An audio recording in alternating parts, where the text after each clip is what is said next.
Thursday, the Trump administration publicized possible limits on people seeking asylum in the U.S. Immigrant advocacy groups are trying to challenge the restrictions in court. Talking Points analyst Payton May is here to discuss the possible implications. So, Payton, does this contradict existing law? Well, the U.S. law that we have right now is the Immigration and Nationality Act, and that basically says that anyone coming into the country legally or illegally trying to seek asylum could go from any port, no matter if it's a registered port or not, and they're able to file that claim to seek asylum there. And this is basically contradicting that. But what Congress has said before, too, they brought up this point again, saying that that is still valid and that immigrants coming in can go to whatever port that they can go to, because a lot of problem in this case is people are coming from very far away, obviously, and cannot make it to one port, so they try to go to a different port. But I think what the Trump administration is trying to put across is that these ports are being very overcrowded.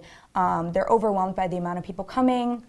In 2008, there were 5,000 people, and now in 2018, there are 97,000 people. So obviously, this is increased drastically. So I think that they're trying to veer towards maybe a little more regulation on the amount of people that are coming in. Mm-hmm. So under this new plan, they're looking for more regulation, but for those seeking asylum, what do they have to follow?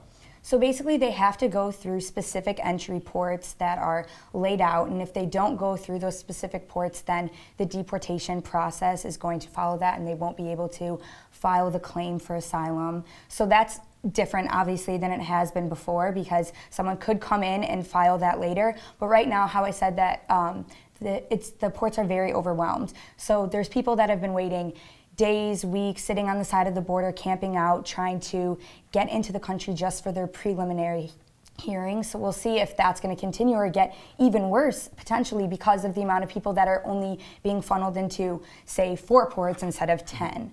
And now, final question, do you think this is going to go through?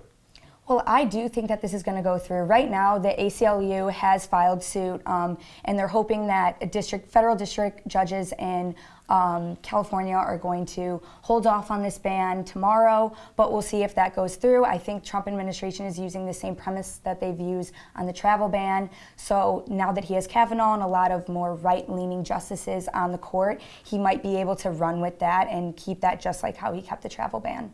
All right, certainly a story to follow. Payton, thank you.